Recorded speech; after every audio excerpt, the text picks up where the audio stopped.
Hey guys, welcome back to another video. So today I kind of just want to talk about some of the things that I invested in myself in 2023 so I can become that woman in 2024. So I broke it down into 4 main categories: mind, body, appearance, and my goals. So I'm going to go through these categories and just talk about some of the investments that I made in each of them. So the first one is the mind. So when it came to this, the first thing that I invested in myself in 2023 is therapy. Like, I started going to therapy. This really has helped me this year because they are specialized in giving you the advice that you need and just having someone to talk to about things. The feedback or the advice that she gives me is sometimes, or a lot of times, things that I never even considered. Even though it seems so simple coming from someone else, I never thought about it. I feel like when we have our problems, we only see it from our perspective. But I feel like when you talk to someone else about it, it's like the solution was way easier than we thought. We just didn't have anyone who could see it from the outside view. You know what I mean? So that was really helpful for me, just having someone that could see it from an unbiased perspective and just give me advice or guidance on certain situations.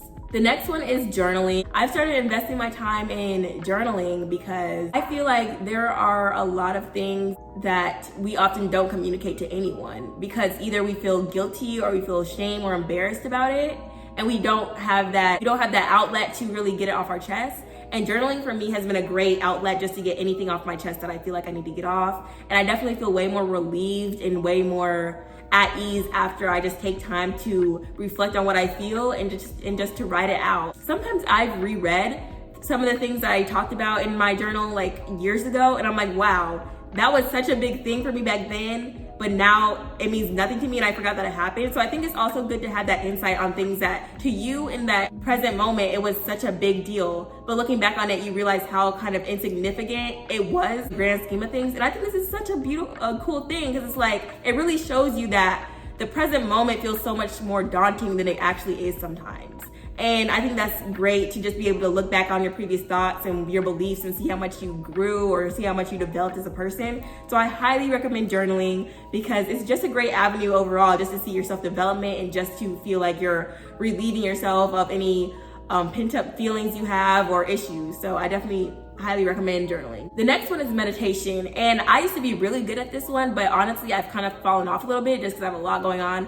But I definitely need to reprioritize it because meditation has been such a good avenue for me just to take time and be able to reflect and be with my own thoughts and just kind of focus on breathing. Because throughout the day, we spend so much time doing things that we need to do. And I feel like meditation allows you to clear your mind of a lot. And I think it's necessary to not always have your mind running. Like, always have our mind running, we can get overwhelmed and stressed out. So meditation really just brings me together. It brings me together and just allows me to clear my mind and focus on my breathing and just really make me feel really calm and relieved afterwards. So those were the main things that I did under the mind category that really helped me grow and hopefully become the person I want to be next year. So now let's get into like the body category. Guys, let me put you on. So I went to a holistic doctor in 2023. I really didn't realize how necessary it is to go to someone that doesn't like specialize in just medicine. This actually improved my health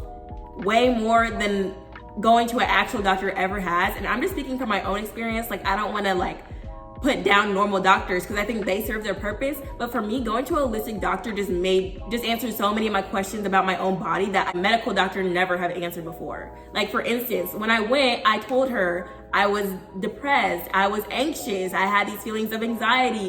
And I feel like I've told my medical doctor that before, and the moment I say something about it, they kind of just prescribe me medicine. And I don't think the first resort needs to be medicine. I think the first thing should be kind of finding the root cause of where these feelings are coming from. But that's a whole different conversation. I don't want to get into all that. But basically, so the minute I told my holistic doctor like everything that was happening to me, she suggested that I did some massages on my body. She told me to do them. And she said my chakras are blocked. And like, I'm a very like open person. So yeah, like I'm open to hearing anything that I feel like is beneficial and is safe.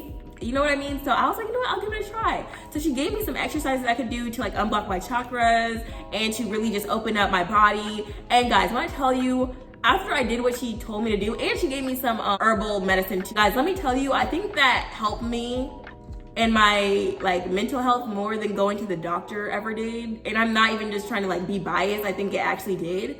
So that's just my like me telling my experience on things that actually helped me. So even besides like my mental health with that, going to a holistic doctor, she told me some of the things that I was intolerant to that no doctor has ever told me. Like, I'm gluten intolerant, and that explained why my skin was breaking out so bad, because I was consuming a lot of gluten and I didn't know that was contributing to my skin issues, and also dairy and other things that she told me was like contributing to my skin issues. So guys, I highly recommend finding someone that specializes in holistic health and holistic medicine. And I definitely still go to the actual doctor, but I definitely have both now because I think they both have their own purposes. And the one that I went to wasn't even that pricey. It maybe was $60 for one appointment, and they don't take insurance. At least the one that I went to, she did not take insurance, because it doesn't really count as like you're going to a real doctor. So I guess most insurance companies don't cover it. But that $60 was one of the best $60 I ever spent, because I found out so much information about my body. If you have any more questions about that experience, I would be more than happy to answer it for you. And yeah, so the next one that I did under the body category is started taking supplements. And I feel like this is very important just for your overall health. Like, I'm anemic. So if I don't have iron in my body, I'm useless. Like, honestly, like, I get so drained and tired and just groggy when I don't take my iron pills. I take iron and vitamin D and just anything that can just revive us, because our bodies, we need vitamins. Like, if we don't get that in our day-to-day lives, then we're not going to feel up to our best potential. So taking supplements has definitely helped me just feel like I have a clearer mind, has helped me have more energy, helped me feel like I'm ready to conquer the day, basically. Like, just makes me feel like my body is working the way it's supposed to. So I've definitely been taking some supplements just to make sure I'm getting the necessary vitamins that I need to thrive. So the next category is appearance. I don't want this to sound superficial, but I've noticed if I don't look my best, I don't feel my best. I feel like confidence definitely impacts so many other aspects of our lives, like how we interact with people. I think making sure you feel your best definitely is more than just a superficial thing, because it actually impacts a lot of things around you. So the first thing I did to invest in my appearance is update my wardrobe. I'm not just saying it because I needed a new wardrobe, but I realized that a lot of the pieces that I had, it didn't make me feel confident. It didn't make me feel like I was dressing to be that woman that I want to be in 2024. So I feel like I just needed a look, or I needed some items that reflected the person that I want to be and how I want to dress. And because most of my clothes were from college, and I feel like the person I am now and the person I was in college are not two completely different people, but I've definitely matured a lot and have a different mindset. So I need to dress like that person, if that makes sense. So I definitely invested in more pieces that kind of portray me as the person I want to be next year. The next one I invested in skincare, because I've struggled with my skin so much and I spend a lot of money on skincare. And I feel like that's something that I invest in because it makes me feel more confident. I get regular facials. I get facials maybe like once to twice a month. And it can get expensive, but I feel like it truly is an investment, because when I look good, I feel good. So the next one I invested in was hair, lashes, and micro shading. And I just did a video about that. But I definitely invested in that because it just makes me feel like that girl. Like, it really does. It really does. And I noticed that I feel way more confident. And I felt confident without this hair, without lashes, without brows, whatever. But it's just like another level of, like, I don't know. I just feel like way more mature. I feel like I'm starting to look the way I want to present myself to others. And I think it was definitely an investment, but I think for me, it was worth it. So when it comes to my goals, the first thing that I invested in myself this year to reach my goals for 2024 is my real estate license. I think for me, it's always important, for me personally, it's important for me to invest in things that I feel like is going to have a good return on investment. So I invested in my real estate license because I felt like real estate was one of the things I want to do as a second source of income. And that has not returned its investment yet, but I'm very confident that as I keep working on that in 2024, it soon will. So that's something I invested in, and trust me, it was an investment because I put so much money into it. But as long as I know that I'm gonna put in the work to make it pay off, then I don't really have a problem with that. Another thing that I invested in myself for like goal-wise is my Scrum certificate. So basically, I don't know guys, I'm a very like all over the place person. Like, I just have so many interests, and this is something I'm gonna work on in 2024, because when I just wanna do something, I just go for it full force and just like go and do it. but I need to like focus more. But anyway, so I ended up getting my Scrum certificate because project management is a career that I'm kind of interested in, and consulting as well. So I kind of just was like, let me just get this certificate so I can learn a little bit about it. Maybe it'll open up some opportunities for me down the line.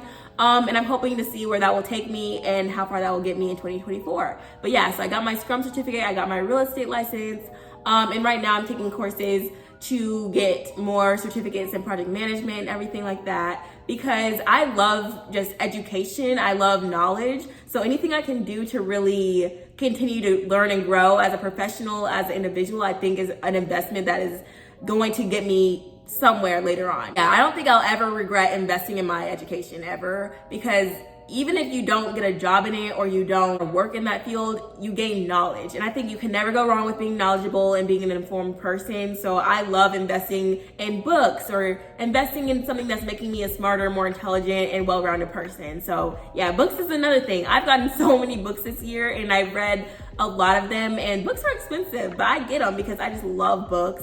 And they definitely have taught me a lot of lessons that I feel like I'll carry over to 2024. Like I've gotten books about investing, I've gotten books about spirituality, I've gotten books about corporate America, and just really all the topics that I'm interested in, I'll get books on just so I'm informed and I can read up on it and know a little bit about how to apply it into my own life eventually. So yeah. The last one is that I've invested in some memberships for networking groups. And I think this is important for my goals as well, is because it's all about who you know and who knows you at this point. Like that's something I had to learn very, very early on, because in college, I was definitely like the most antisocial person ever. And that was a huge mistake looking back on it, because it's like, there's really no one I can call up from college. I just realized that you really need to know people, and not just so you can get something from them, but just to have a community of people that you care about and that care about you. So taking that lesson from college, it's like I'm trying to move forward and change that. So I'm trying to network and meet people, especially moving to a new city. It's like I don't know many people here, so I think it's important to start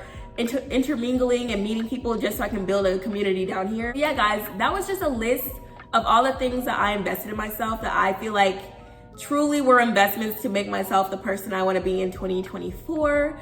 And I'm still working on all of them. Like some of them haven't paid off yet. Some of them I experienced immediate payoffs from them, like meditation and journaling and therapy, but some of them clearly take longer to get your return on them. But I think implementing these things is going to help me next year. Everything that I'm working hard for right now is going to eventually pay off for me in the future. So I hope you guys really enjoyed this video, and I would love to hear some of the things that you guys are doing to prepare for 2024 and the things that you invested in to make yourself the person you want to be in 2024.